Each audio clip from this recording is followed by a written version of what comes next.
So I don't know if anyone has any Ayurvedic experience. It's for me, it's a hat I wear because it combines the two loves in my life, which is cooking and yoga, all come together under that umbrella of Kapha, so of Ayurveda. And part of what we're doing today is roasting vegetables. So I have some carrots and red and yellow beet here. And the reason I want to just do it right away is because it takes time for them to finish. I also have lentils cooking over there that don't let me forget. I don't want them to get mushy.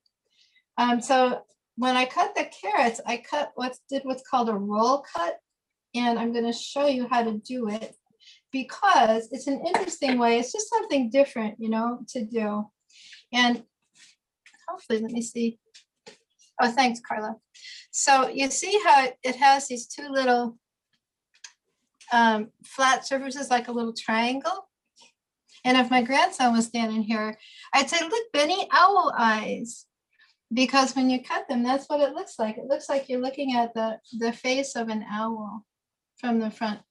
So if you have children in your life that you want to encourage them to eat their carrots, you could try giving them a roll cut owl eye carrots. So the way you do that is that you hold the carrot so that you can cut at an angle. So you can see I have my knife turned. And then you literally roll it about a quarter turn and cut it again, and roll it and cut it, and roll it and cut it, and roll it and cut it. And it's also, yes, they really do look like owl eyes. They're really cute. These little owl eyes on my cutting board. It exposes two surfaces for the roasting, which is nice.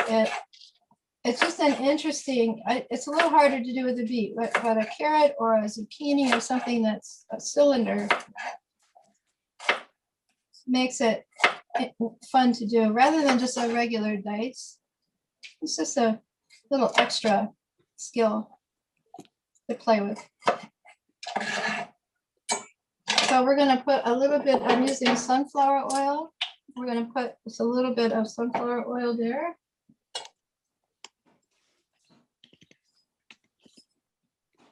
And some kosher salt. I'm going to keep it really simple because these roasted veggies are going to be the vehicle for the pesto. A little pepper. Toss it around. And what happens too when you combine the carrots with the red beets, all these colors tend to transfer to each other, a little bit at least, as they're sitting close together. So it's really pretty. It's like looking at a rainbow of these warm colors after they bake. Got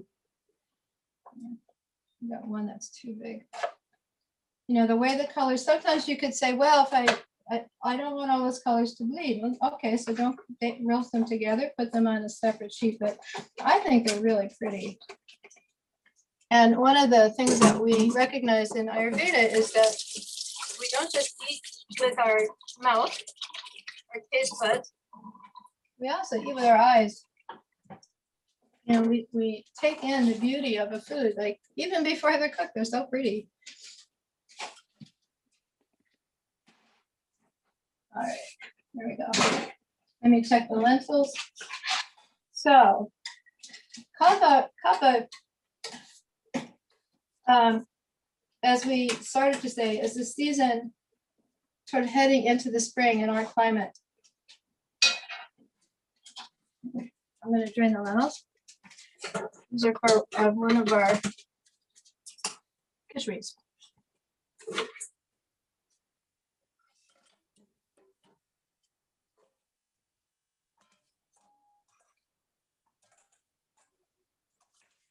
And it's the season in Ayurveda. We consider the five elements. Yeah, so these are just lentils that have green lentils that have cooked till they're soft, but they're not mushy. So I'm going to set them aside until we're ready for them. Let them cool. So the 5 elements that we consider are, and I don't want to get too far into this so that we can just keep working on our beautiful food, but it's space, which means literally that which is before anything else. Space, air, fire, water, and earth. So you go from the least dense to the most heavy and dense. So every season has elements that are predominant. And in Kapha season, I have an old dog and she's over there getting herself settled. In Kapha season, the dominant elements are going to be earth and water. So if you think about what the qualities of earth and water are, just their physical qualities, you know, they're cool and damp, obviously wet, heavy, solid, stable.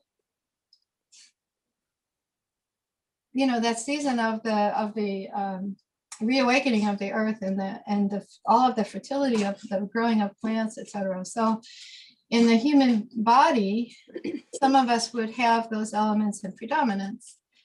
And there are characteristics that go with that, which aren't really the subject of today's cooking class, but in general, it's Kapha qualities would be bigger bones.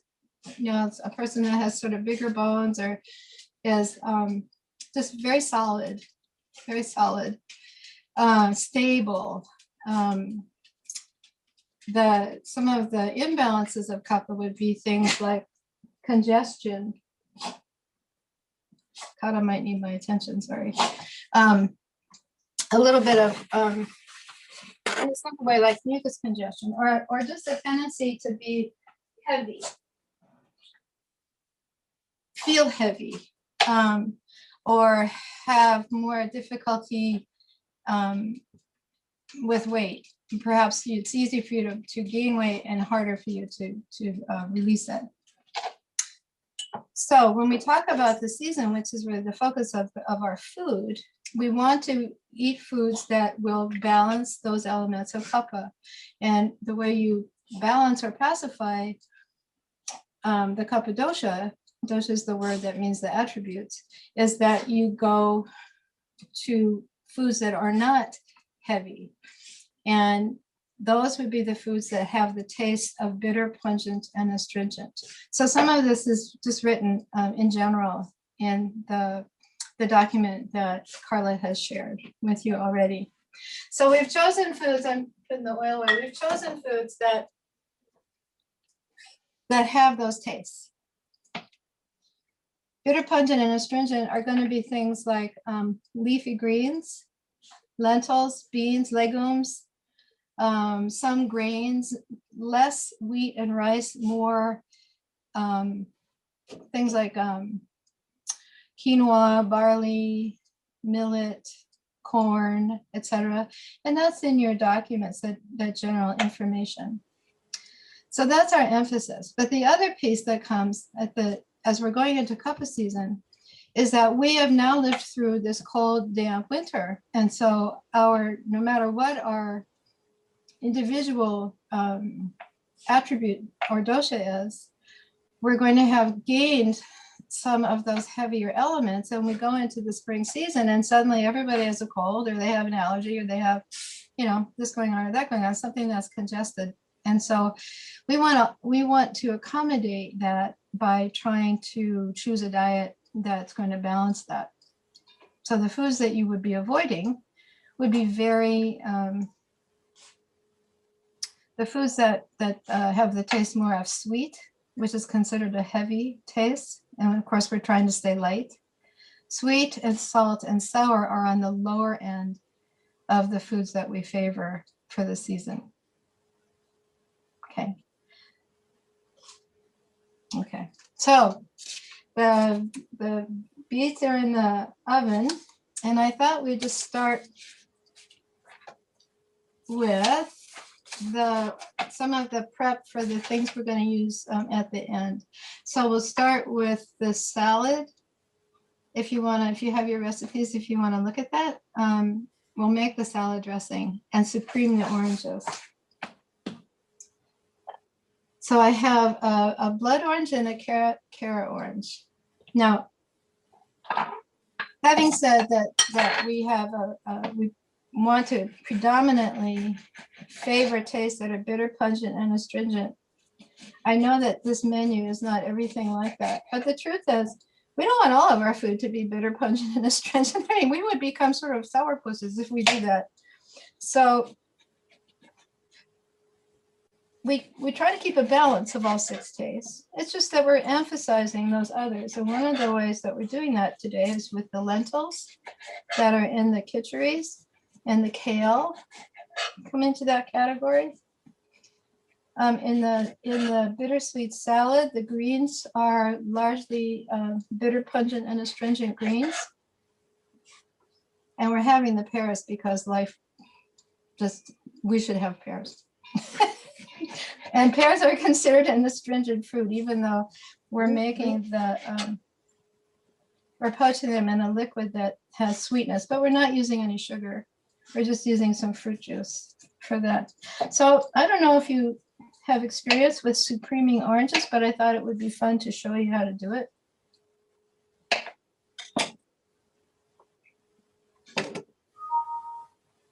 So to supreme an orange, let me grab a bowl.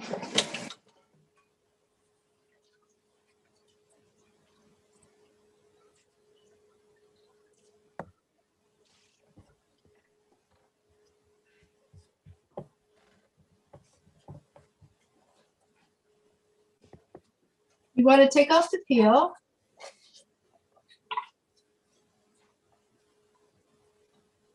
And then you come in between the membranes, like so. So that when you take it out, you just have a section without the membrane, the fibrous membrane on it.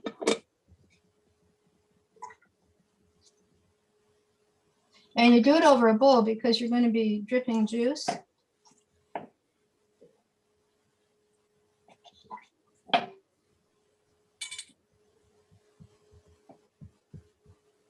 So I think I can talk while I do this if there's any question. So if we're good for now for questions, I'll tell you why we're making kitchari.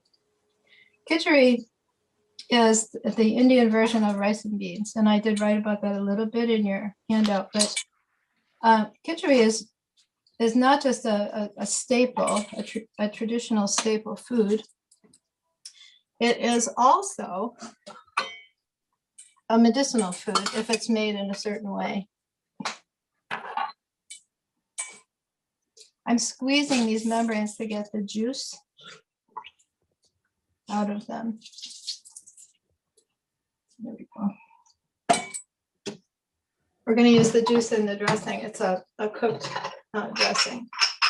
So kitchari made as a medicinal kitchari is the first one. That is very simple. It's just moong dal, which is a mung bean, and white basmati rice. And those foods are chosen because they are incredibly easy to digest. And one of the symptoms of Kapha imbalance is that your digestion might get very heavy. So we want to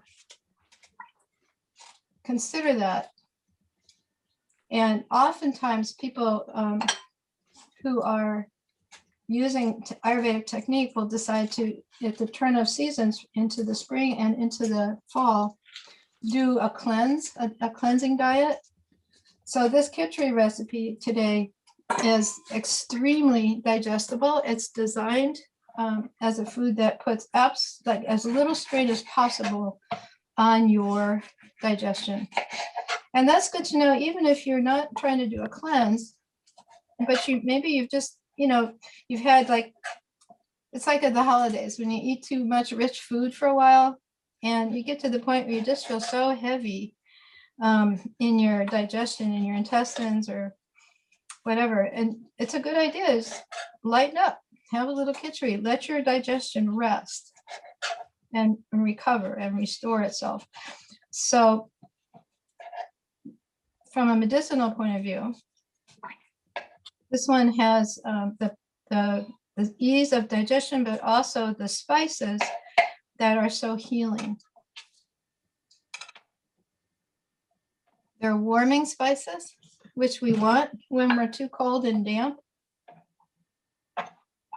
But they're also a little bitter. So this is the blood orange. It's a beautiful color.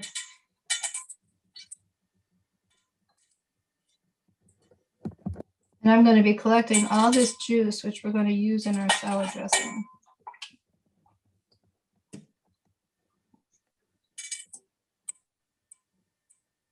So you're just going in between the membranes.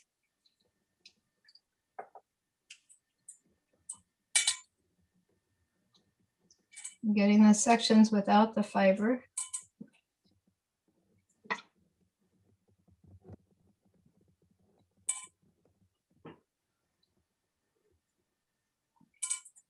I find it a little easier with a serrated knife. There are certain places I just love to use serrated, which would be like, also if I'm trying to cut a tomato or something, so that it doesn't damage the fruit that you're cutting. But in this case, you're trying to get down in between all those membranes, you know, so a very sharp paring knife would work also. All right. So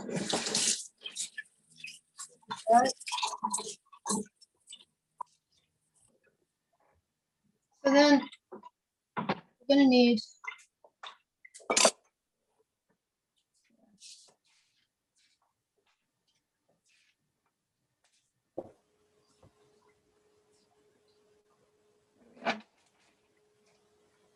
so we want the juices from the oranges, and we're going to do some lemon juice to make a total of a ½ cup. And if you end up without enough juice from your soup creaming, then you would need to use a little extra orange juice. So I'm just doing a quick squeeze here. 2 tablespoons of lemon juice. You know, a ¼ cup has 4 tablespoons in it.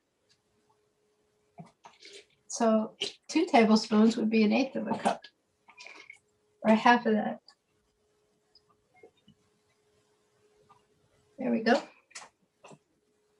And I'm going to add my, look, these are, I don't know if you can see how pretty they are, pink and orange. Needs a little bit more.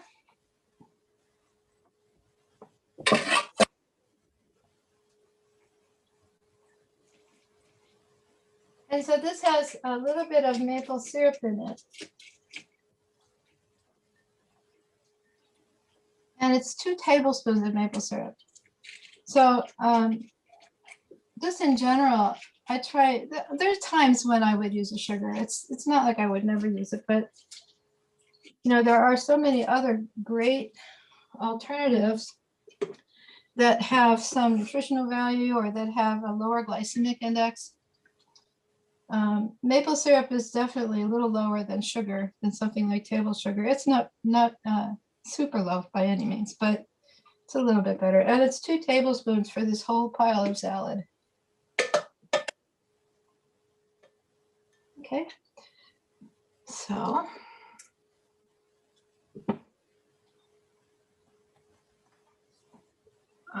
we're going to add that into this little pot, and it's going to sit on the stove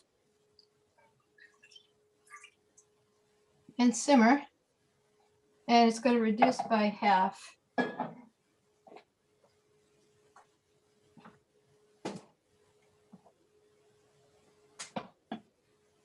So it's just going to sit on a kind of a not super low heat, but.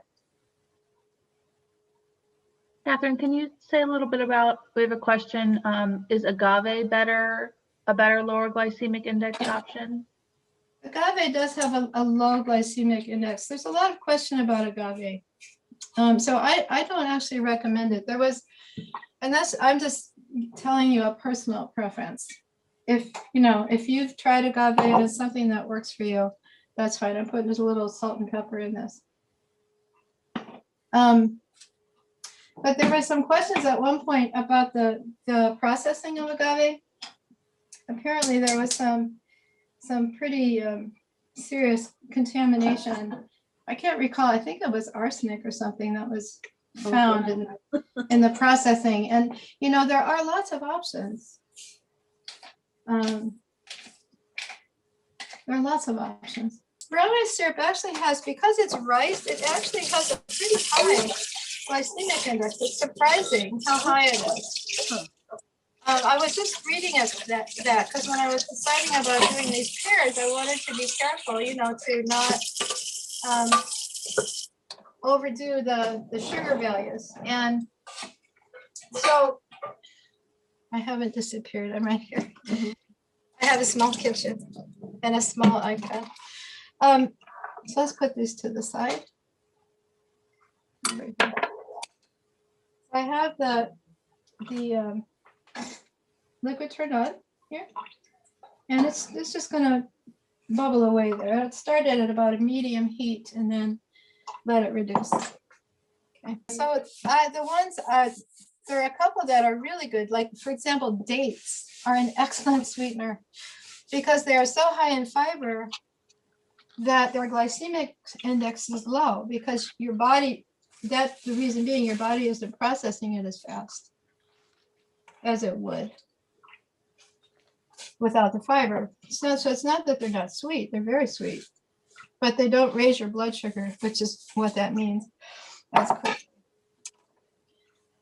Fruit juices used with some moderation, and that's what we're doing. So that's what we're going to do next. It's our pear coating liquid. So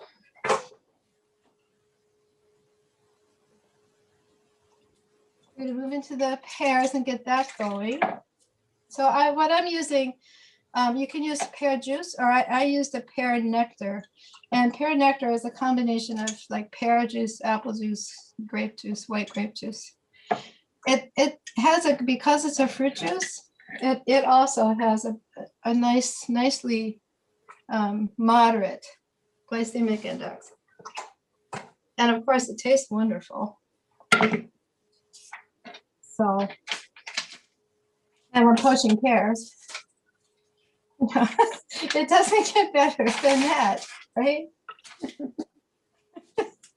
We got pears with the pear. So it's a cup of the pear juice. So I got this at the organic market. They had regular pear juice. This was less expensive. And I was very happy with the way it turned out. So we're going to put that in our poaching pan. I'm using a small skillet. And the juice of half an orange, which is here, yep. The other sugar that I have started using that is very low is coconut sugar. And it's pricey. But it works for baking in particular. I'm going to crush these pods a little bit. When you crush a cardamom pod, it's got all these pretty little black seeds inside that are the flavor. And you crush the pod with the flat of the knife or with the bottom of a glass, just enough to break open the pod so that all that flavor is going to come out. So that goes right in the poaching liquid. So I've got some strips of orange peel from our oranges we supremed, and the cardamom and the pear juice and the orange juice. And then I'm going to get 2 cups, well, a cup and 3/4 of hot water. That becomes the poaching liquid. So I'm moving over here. So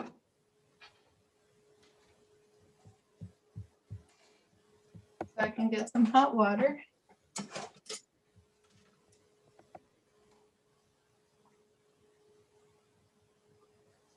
I'm going to let this come to a simmer, and while it comes to the simmer, I'm going to peel the pear. The thing is, you can't really peel pears ahead of time because There we are. They will turn brown.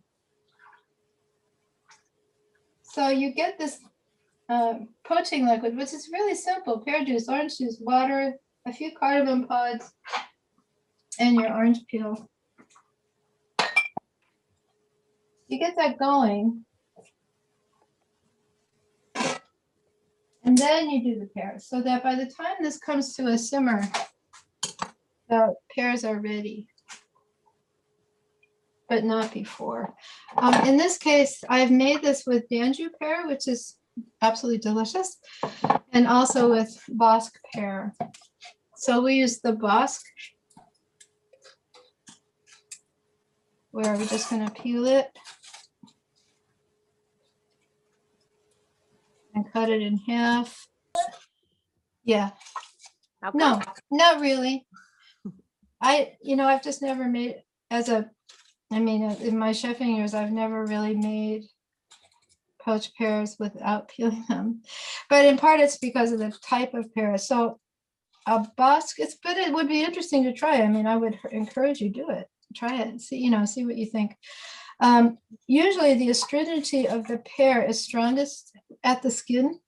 So that's one thing to consider. And the other is the texture of the skin, which is why with a Bosc in particular, like if this were a lovely, perfect Bartlett pear, Mhm. I probably wouldn't worry so much about it because the skin is thin. Okay. And a Bartlett pear is sweet, quite sweet. It's sweeter than a Bosc in some ways. So yeah, but I would definitely, you could always experiment with it and see how you like it, I love the Danju pear too. It has a more of a kind of a perfumey flavor that's very delicious. They're both good though. And the reason we're using these pears in particular is because they're firmer than a Bartlett. In the past, I've also used a Star Crimson pear, which is, if you could leave the peel on, it would be beautiful because of its color. So I talk about food and almost always it's, how beautiful is it? In part because I just so appreciate the abundance of gorgeous food that's available to us, but, also because I enjoy shopping and seeing these foods and just making the most of them when they're in season. And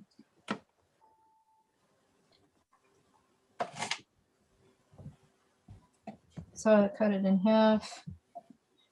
You can do this with the pears whole. I'm not, because it takes a different, a deeper pot. And then, so I've got the peeled half a pear, and I'm going to just cut out the core. And then as soon as the liquid is simmering, we'll nestle them in. Whether you do it in half or you do it whole, you want them to nestle together in the pot. It's less important if they're cut in half. It's essential if they're whole. And of course, another way, we're simmering them on the stovetop. If you have a whole pear, or even with a half, you could put them in the oven.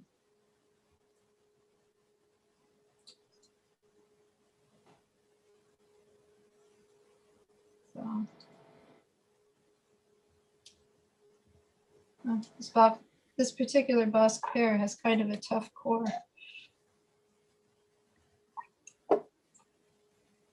I have a Danju that was an option.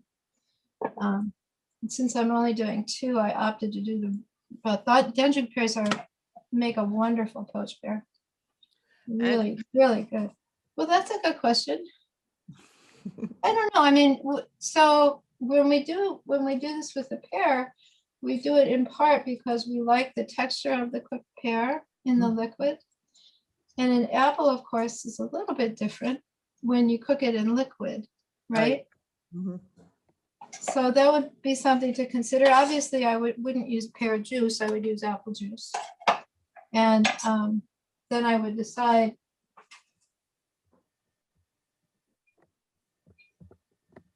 maybe I would use orange juice or maybe not. Like you would have to work with it, but the concept is the same. It's the same amount of liquid that you're going for. So,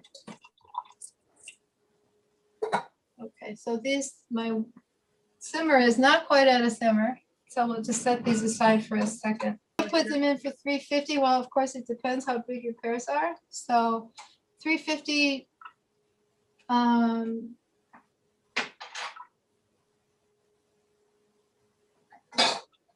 it would have to be covered so you're not simmering off too much of the poaching liquid. And it would probably take, I would say it would probably take, I haven't made them whole for a while, but maybe 35, 40 minutes. And then just check to see if they're tender, just use the tip of a sharp knife to see if they're tender. Okay. Oh, there you go. Yep. Okay. So we're almost up to a simmer, and the dressing juices are reducing. And so from here, we're going to go on to our kale.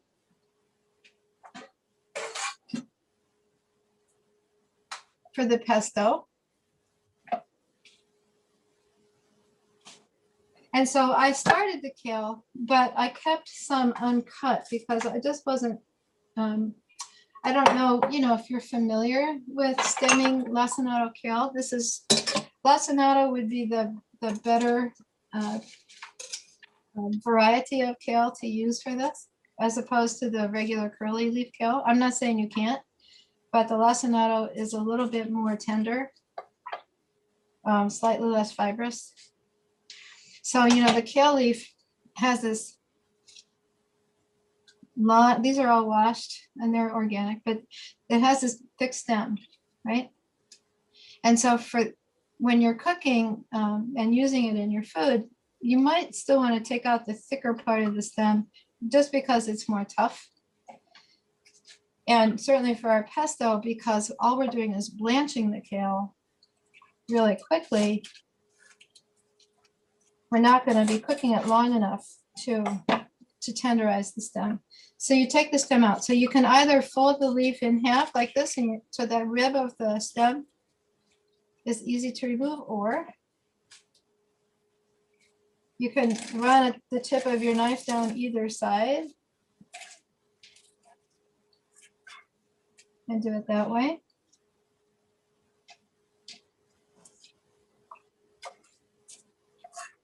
There we go. And then you have these leaves.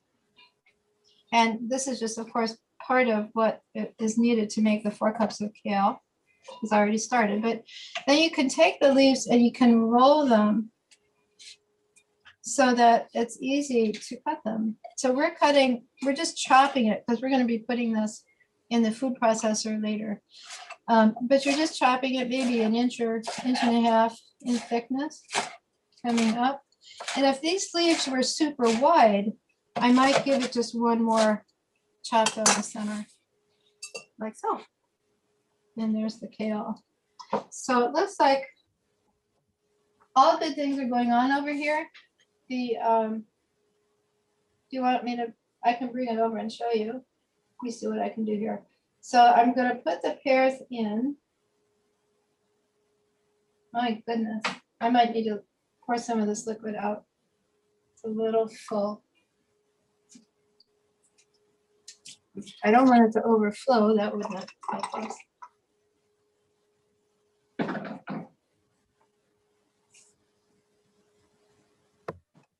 So that they're completely submerged.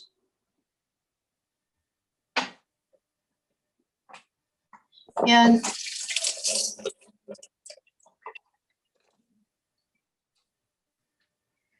I'm going to let them simmer for about 10 minutes. And then I'm going to turn them over. So I'm starting them with their cut side down. And there's enough liquid in there that they're floating a little bit, but they are submerged. I can bring the camera over so you can see them. Here we go. So let's see. There, whoops. That's the salad dressing. It's almost done. And there's the pears. I'm gonna steam up the lens there. Okay.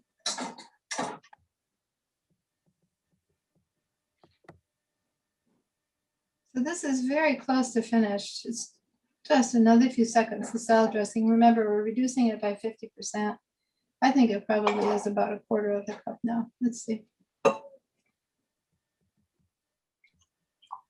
Oh, just a little bit more. A little bit more. Right. So that's going to go on. The pears are going to do their thing. And we're going to put the chopped kale into this boiling water. And I'm going to fill a bowl with cold water right now.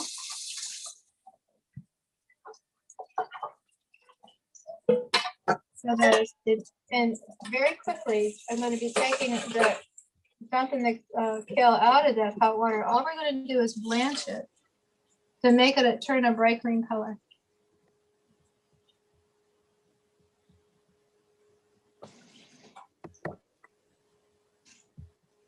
And of course, it will reduce the quantity of it, you know. All right, so there's the cold water. Back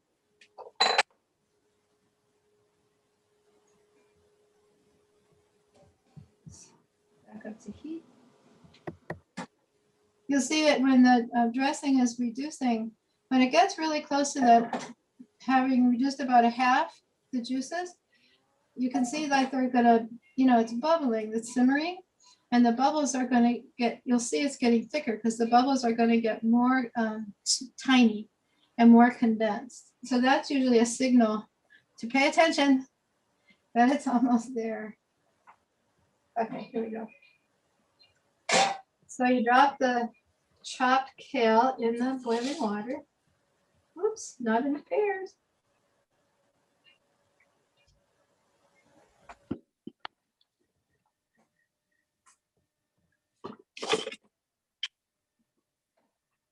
Just get it down in there.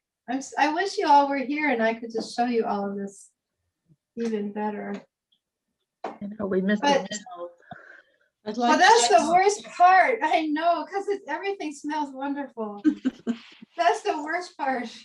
Well, that's not the worst part. That's the second worst part. The worst part is you can't actually come and eat it with me. Right. But the second part, I'm so sorry, is that you don't get the smells and the looks.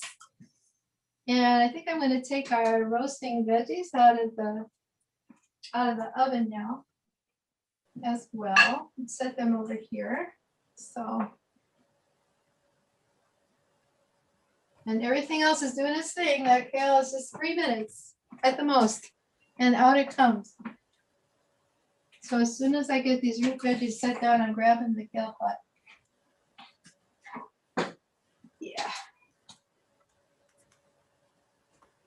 All right, that's all good. Let's see how we're doing with the kale.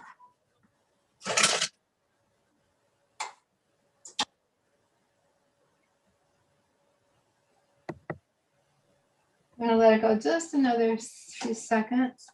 The poaching liquid is just simmering along with bubbles, little bubbles, not like boiling madly, but simmering.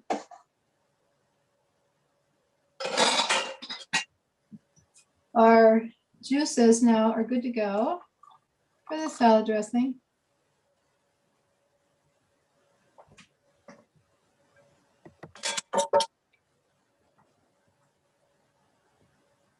I'm gonna turn that down a little bit so it just goes to a nice easy simmer. I'm going to turn off the water for the kale and dump this and run cold water. So I'm sorry, I can't really show it to you very well without having a problem, but I need 3 hands here.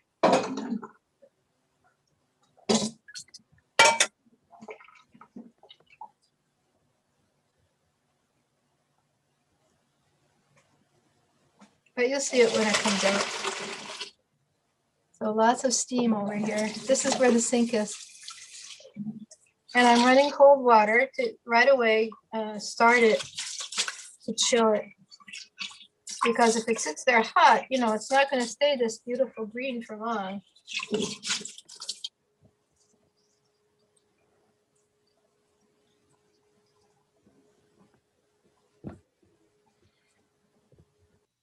Well, for both reasons. So it's to soften the texture a bit. You know, when you make a basil pesto, basil leaves are really soft compared to kale leaves, right? So here it is, and it's going in the cold water. They're kind of a very dark emerald green. They're really pretty. The light here isn't showing them. If you want to do ice water, that's all good, because that really sets the color. Yeah. All right, so they're cool.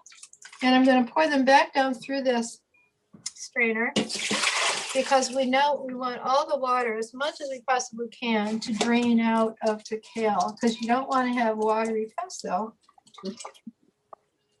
So I'm going to let it sit for a few minutes.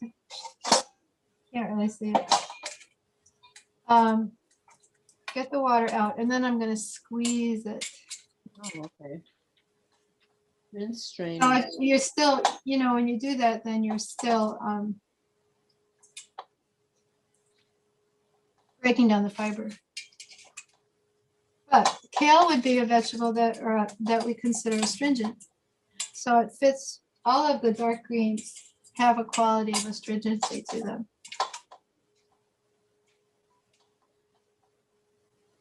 And then I'm really going to give it a good squeeze. There's a lot of water still in it. So a good squeeze.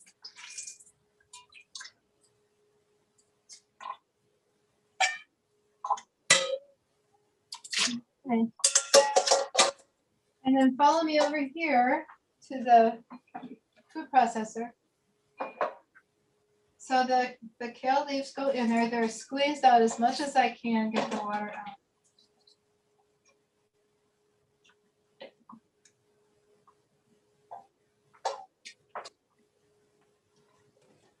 And I've got everything else except the garlic clove. So let me get that.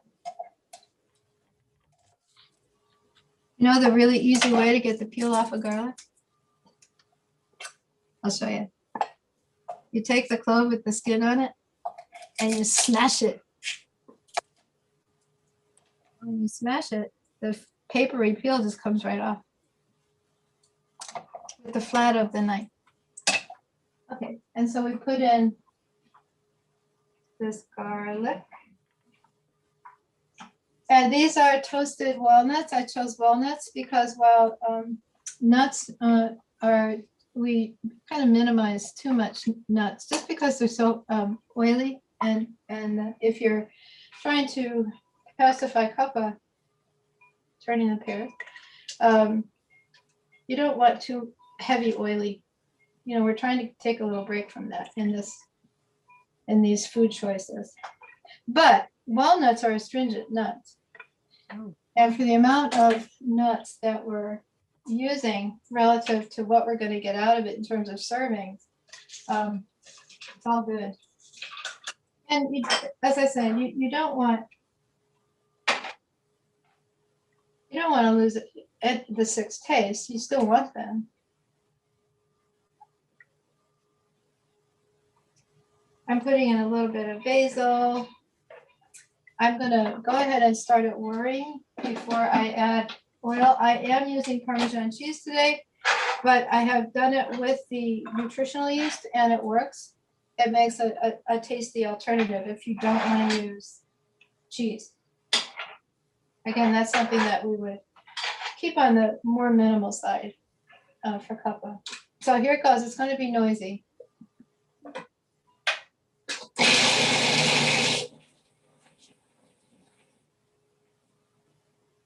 So after it starts, now it's all ground, and I'm going to run the motor and start to add the oil. so that I can decide. I'm not just throwing it all in there at one time because I want to decide how much oil do I really want. At the top, I just watching what happens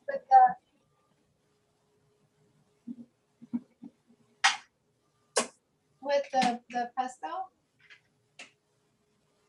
So now I'm going to put the cheese, the grated cheese in. I don't put that in at the beginning either. I wait a little bit. I let it grind up first, and then add it.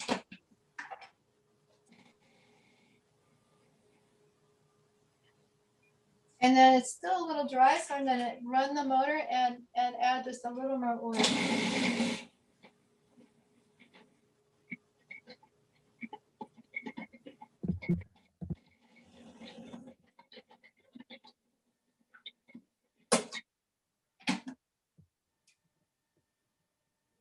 I'm going to put it all in. You know, you want to keep in mind, I mean, the recipe tells you one thing, but you still want to use, use your judgment, use your best sense of what feels right when you cook. Okay. So,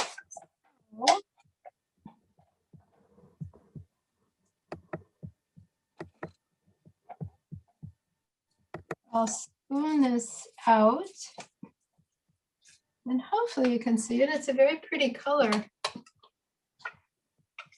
Turn that light on brighter. Can you see, can you see it?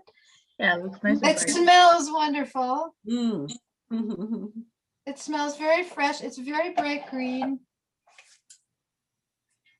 Let me get a little bowl for it.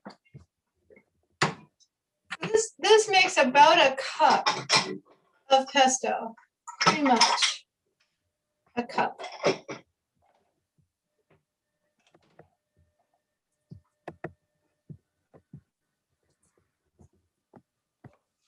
And we're going to get right on to the kitcharis because time's a waste in here. So let's get this out. Can you see how pretty it is? It smells so fresh, and it really just as I put about 4 leaves of basil in it. You know, where normally, like traditionally, pesto is like all basil, which is fine. But this is just another way of bringing all the nutrition of the kale, which has only been lightly blanched, into the food, into your food. All right, so there's our pesto.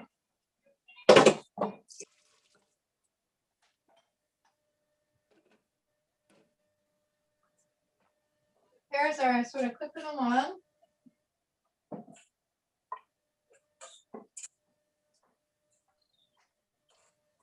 So,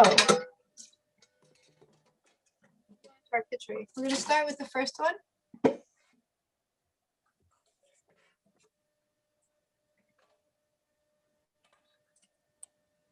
And I have been soaking the mung dal. It's just about, right now it's like 3 hours. So we're going to drain it.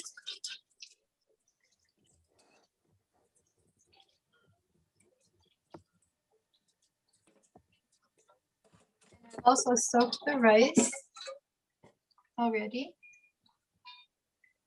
Here, let me. What?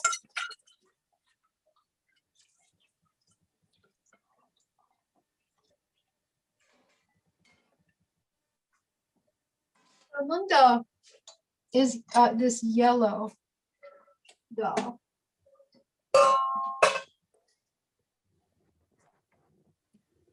I'm going to pour the water.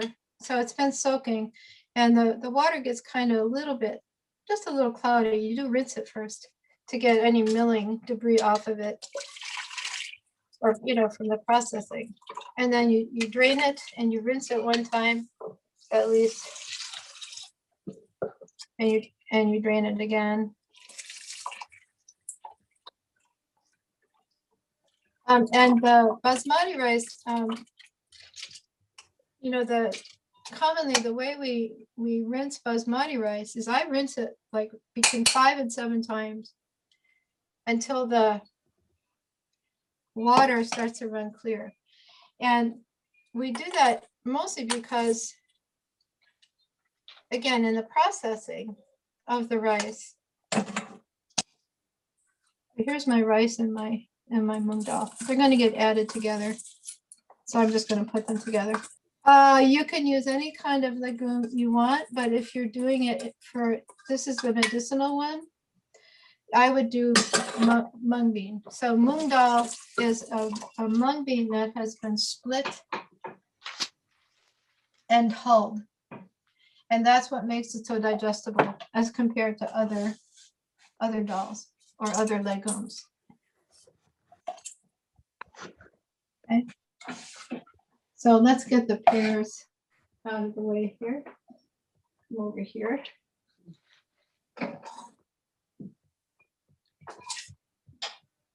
Hang on.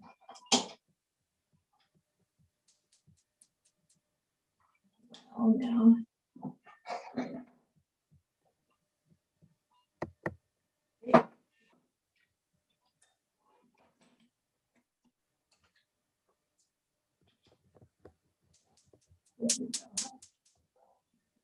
My stove is seems to have a little personality today, which it doesn't normally do. Yeah. So of course there's this mung dal is specifically what's used for the medicinal kitchari for those reasons. However, the second one we're going to throw together here in a moment uses just regular green lentils. And so it's not one that I would use as if I were trying to give my digestion a rest. Oh, I didn't put the saffron in the pears.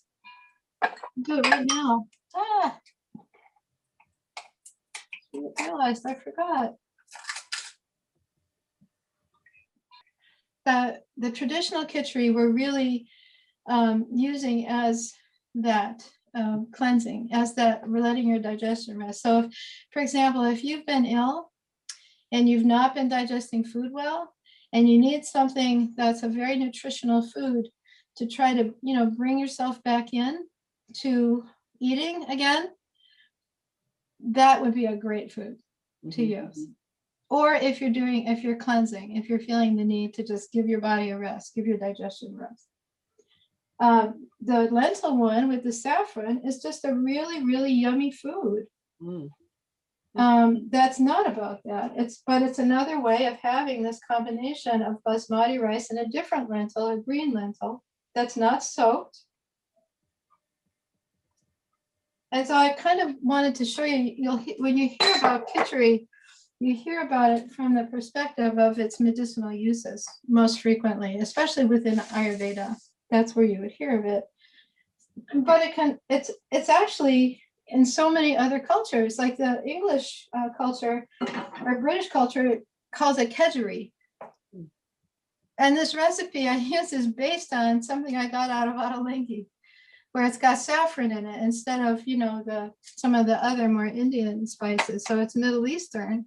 So I'm melting my ghee here, and as soon as it gets hot enough, I'm going to throw these spices in it. So I have in this little bowl the crushed coriander and cumin seeds, the mustard seeds, and a little stick of cinnamon. And when you crush seeds, which is you do in both recipes, you just put them out. The heat, I'll show you real quick. You put them on your cutting board. The coriander, the reason you can use powdered spices, ground spices, and the same amount pretty much in this case. All right, it's almost there. Anyway, you crush them just with the flat of your knife. The coriander seeds are round, and so they'll have a tendency to go all over the kitchen if you're not cautious about, not overly enthusiastic about your crushing. Okay, so now we're gonna throw these in the pot. The ghee is simmering.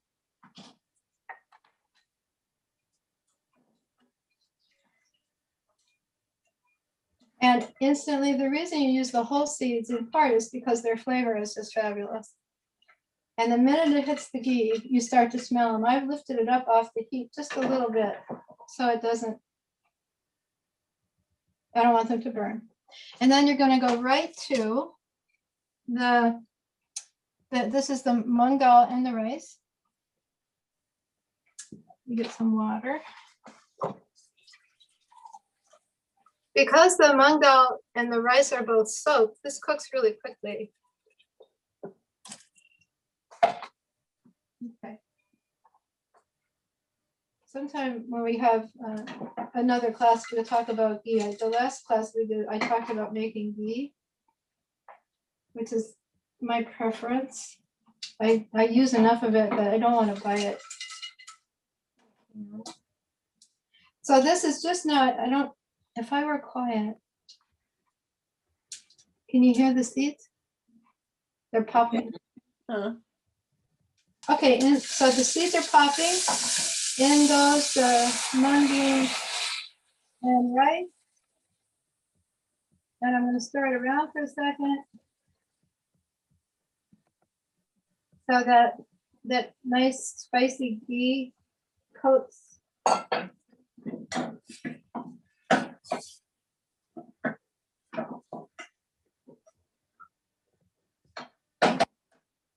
going to put in my water.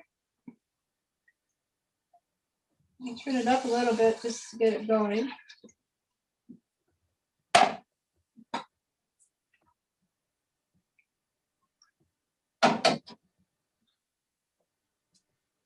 And I'm going to cover it.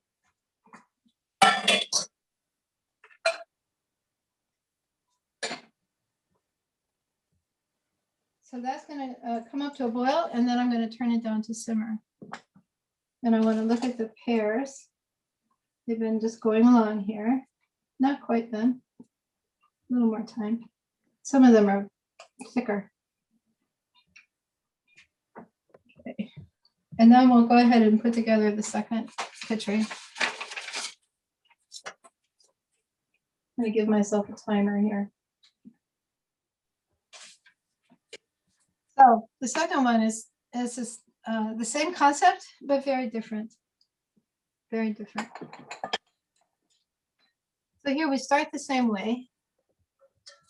We have our ghee.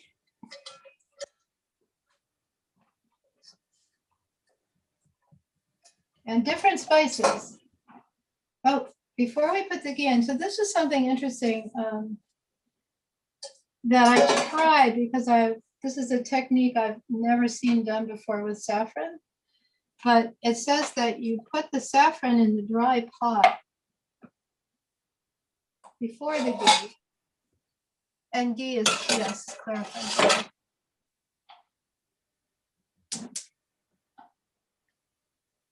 So my pot's damp, it needs to dry out, and then I'm going to put the saffron in. And then, and literally seconds. All you're doing is toasting it so briefly until you smell it. And it's going to happen really fast when the pot is hot, really fast.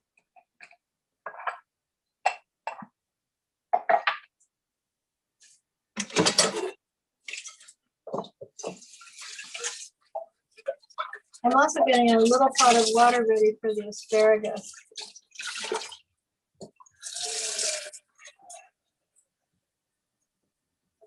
Because we're going to blanch the asparagus.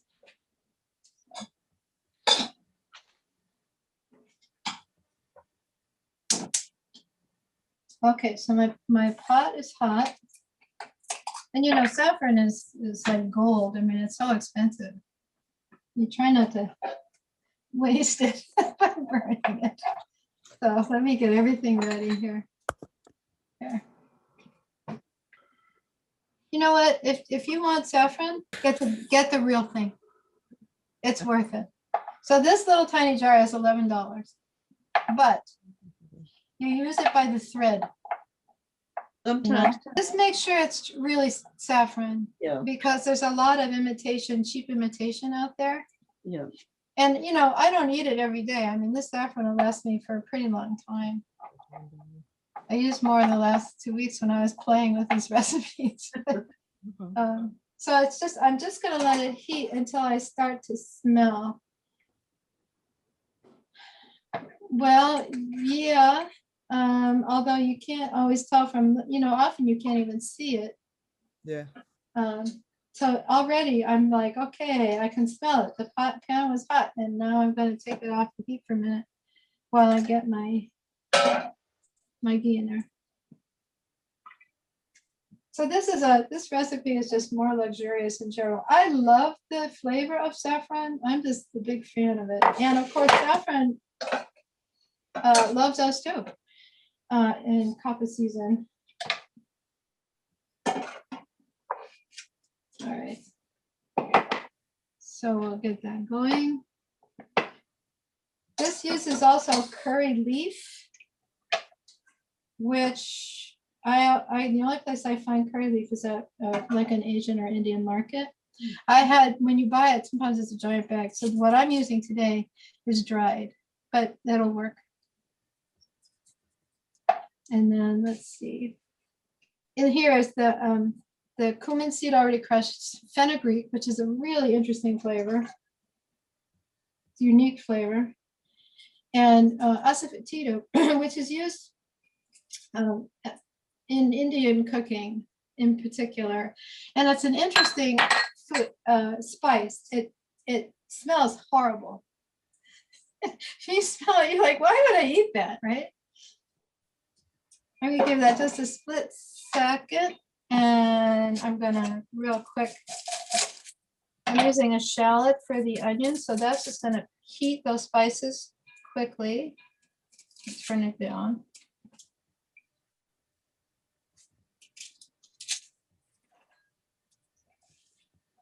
It's just a tablespoon of onions, so I use a shallot.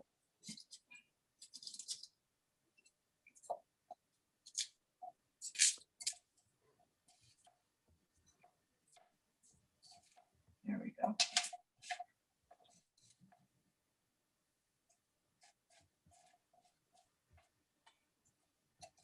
Very papery.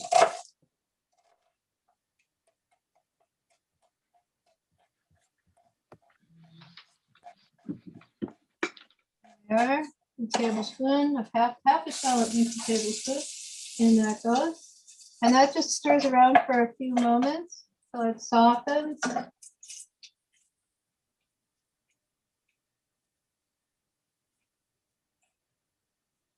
Ooh, it smells so good. Just take my word for it. It smells so delicious. So the thing with hing or with asafoetida is it smells terrible when it's in its container. I'm gonna get the water here. But when it heats, when it cooks, it's this amazing subtle spice that enhances the flavor. All right, there's our water. Yep. And here's the rice. So I'm gonna dump in the rice. This rice is rinsed but not soaked. Stir it around.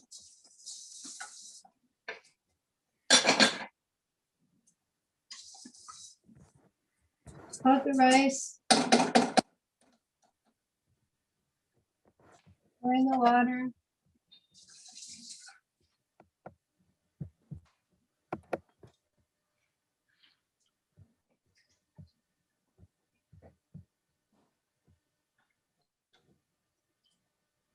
And bring it up to a boil and then turn it down to simmer. And again, it's basmati rice, so 15 minutes it'll be done.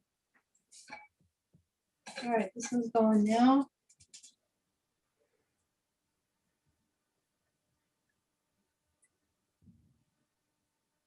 Okay, so once they come up to the boil, you turn it down to simmer because you don't want to cook it to death. So while they're doing their thing, as soon as the water's hot, I'll blanch the asparagus. Not quite soon.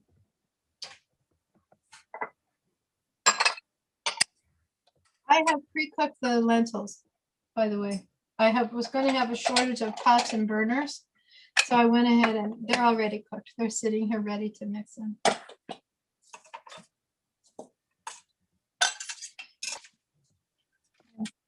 I feel like I forgot something somewhere. I did. Okay, the turmeric and the ginger.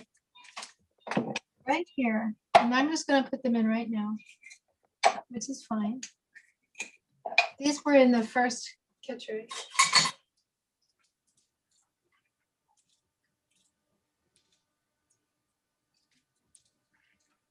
So it was half a teaspoon of turmeric. You know, I read recently about turmeric. Often in the recipes, they have you put it in with the ghee at the beginning. But I also read that when you do that, turmeric is a naturally bitter spice. And when you put it in with the ghee at the beginning, they say it can make the food more bitter than you want it to be. And the ginger. There we go. So I don't feel bad at all about having forgotten it. Because it's in there now. It's all good. All right, cook and cook. Okay. Again, these are really warming spices. You know, in terms of balancing or pacifying kapha, almost all spices are good. Because they're all pungent or bitter or astringent in some quality. Pungent means pungent is like black pepper or garlic in the Ayurvedic description of the taste. So while we're letting everything finish, I'll put the salad together. And I think I'm just going to do a small plate of salad because I'm the only one here to eat it. I wish you were here. So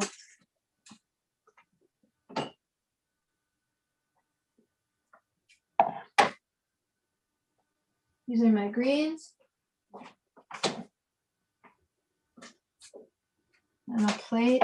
I have some little baby beet greens from the beets that we roasted. So I had washed these and I have them draining so they won't get soggy on paper towel here. This is, you know, an unbleached paper towel. You could use a dish towel too. There we are. So I'm just going to put a little pile of the greens on the plate. So pretty.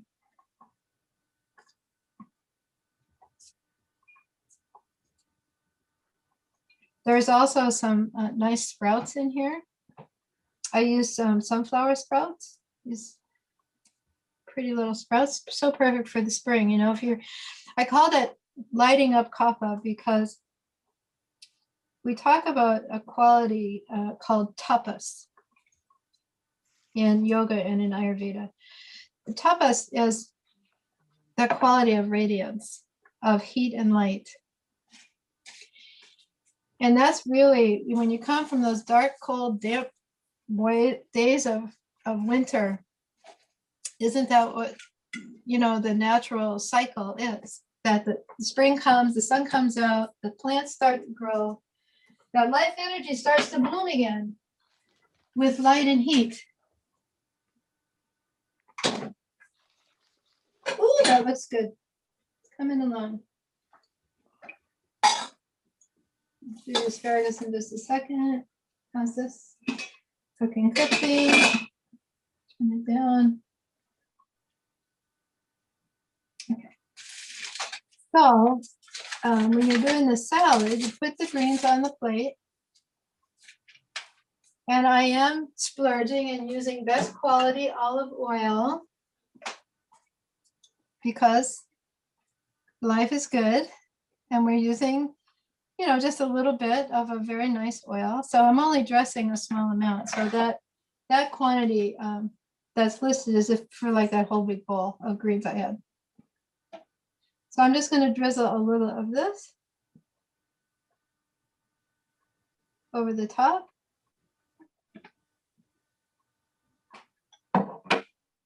a little bit of salt.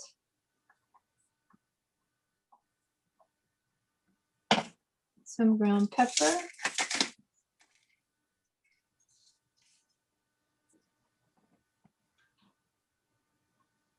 Here are my Supremes. Remember, we started with the Supremes. If I could sing, I would start singing now. Somebody sing. You know, Diana Ross. Okay, have I lost you?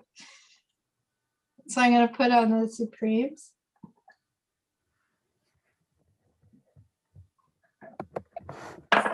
And I'm going to pour this beautiful reduced juices. Drizzle that over the top. Oh, gorgeous. And I have some toasted chopped pistachios here. Mm. Sounds yummy. Yeah, so, you know, pistachios and pine nuts are expensive, right? But again, don't you deserve this in your life? If you can do it, you know, if it's accessible, go for it. So here's the salad. Oh, Is that a beautiful thing? yeah. There you go. Okay, I'm going to put this out of the way. I'll blanch our asparagus, and we can throw it. Once I get this asparagus done, we'll do our root vegetables with pesto while everything else finishes. It really looks like Indian colors, you know, like a paisley or something, all those fabulous. Well, I would say when you're wanting to, you know, kind of come back to life at this time of year, isn't this marvelous, you know, to have all these warm colors that, oh yeah. All right, the second kitchari is pretty much done. I mean, the first one, it's a little watery, which is fine because if you're using it, so isn't that pretty? Very yellow. The moong dal is there, but you can't, because of the turmeric and the color of the moong dal, they're the same color. So it doesn't really look, you can't see it, but you can see the little seeds in there. So I'm just going to put the lid on that for a minute and let it sit and absorb what's left of the water. You want your medicinal kitchari to be soft. Okay, let that sit. Almost. And I'm going to check the pears just with a knife, see if they're soft. Oh, they're close. You need one of them is done. They don't need much more time.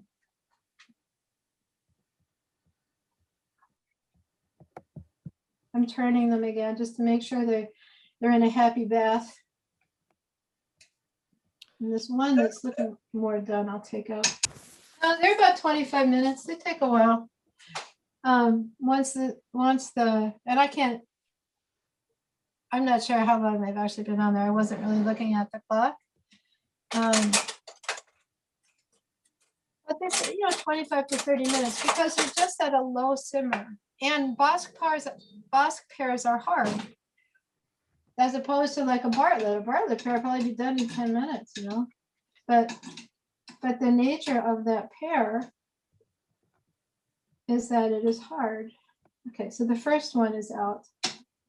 I'll give the rest of it a little bit longer. It's not quite done. Put this over here. So we'll do our pesto while we wait.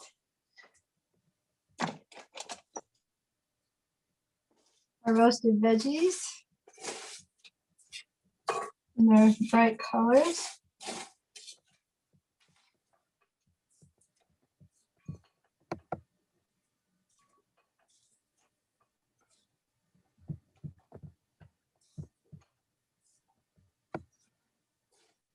So this pesto is great on pasta. I had it on pasta the other night. It was delicious.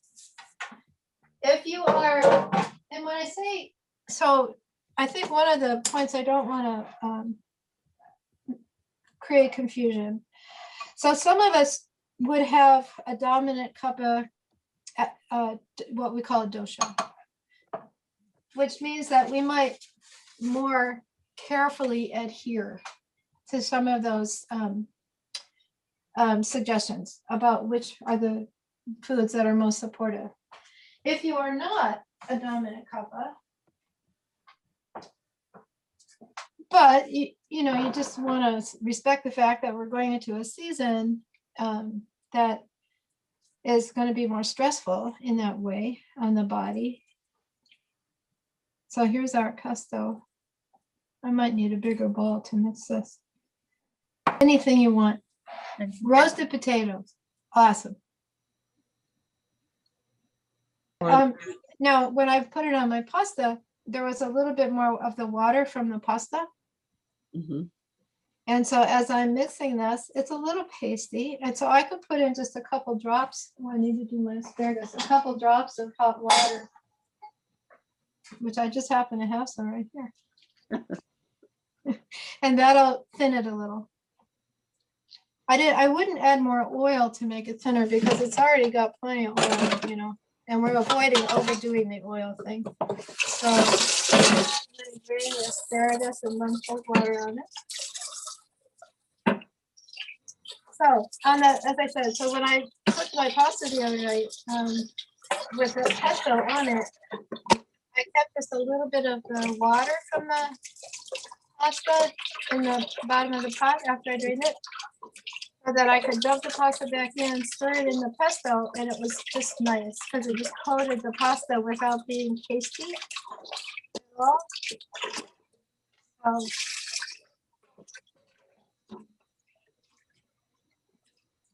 That's it. So I did put a drop of hot water in here. I just wanted to give us something besides pasta, because you know to do pesto on pasta, you know, I mean, but I thought it would be interesting to have it on veggies, something a little different. So.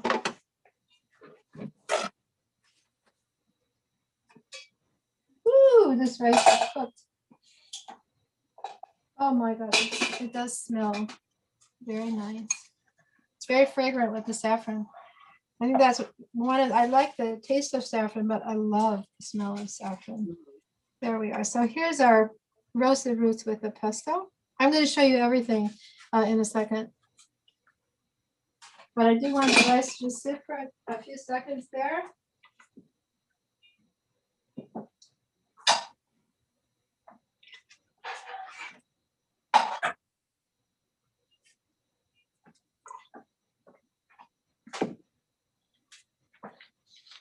So let's get the rest of the pears out.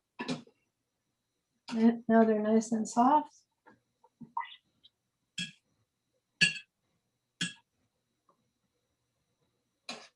Yeah, they're good. They're good. They're cooked all the way through now.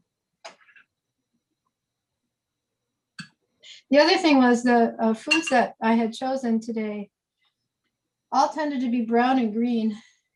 And I wanted us to have something of color with more color to it, which is why I decided to do the roasted roots in that color. But the pesto was really good on just even on a roasted potato. Okay. Do that better. So, no, not that.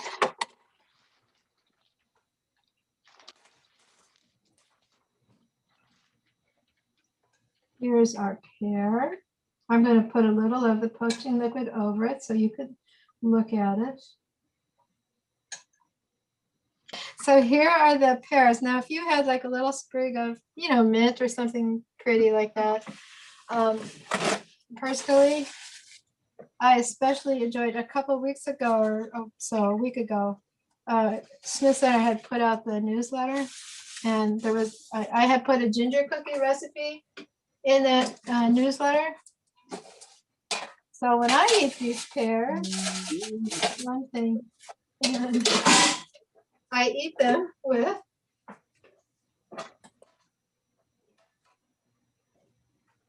a ginger cookie. And that, so if you can get a hold of that recipe from the newsletter, so the ginger cookies were made with coconut sugar. Oh, So you're good, unless you really have to restrict any sugars. It's just lovely. So there we are. And I'll do the kitchari. Then I'm going to show you all of this together. So this is our medicinal kitchari. I'm going to have to invite the neighborhood in for dinner here. I'm taking out the cinnamon stick. This is bright yellow. it looks so yummy. And it smells divine. I actually, I eat this for breakfast because it's just right. It's like it's first thing in the day and you're not really ready for something too taxing necessarily, And it's wonderful for breakfast. It's nourishing and it's warm. And let's meet at this bliss center next time and we can all sit down and eat together, which is what we normally do with the cooking classes. We eat together. So I'm just going to give this a very quick, I know it's 2:30 and I just have to put the other kitchari in the bowl. So hang with me if you can. So you put a little color in there, and it brings up the bright color like that. Okay, last thing. And then I'll bring the camera over and you can get a good look. So here we have the rice. This is just the rice and the saffron and the spices. I'm taking out the curry leaves. I'm not going to feed anybody curry leaves. And it has absorbed all the water, which you want in this case, because this is sort of the more elegant version of the kitchari. And then you put in the lentils, which are right here.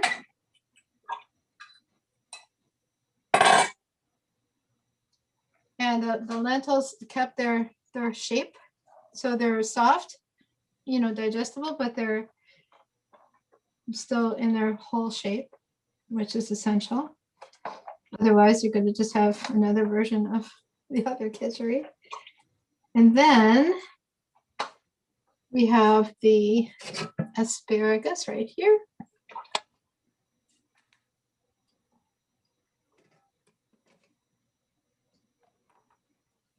Keep out a few of the spears. You mix that together. So this isn't as yellow, it's the yellow of the saffron, but I was not overly generous with the saffron, just enough to. How do you figure out your dosha? In the materials that you have in your documents are different websites. Both, I think one is Banyan Botanicals, the other is Life Spa, John Douliard's, oh my gosh, website. And the third, I believe, as I recall, is Ayurveda.com. On any one of those websites, they will give you with a little quiz to take to help you figure out what your dosha is.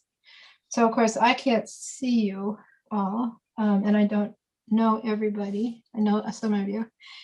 I'm just going to put a little bit of cilantro here, and then we'll look at it all together like that.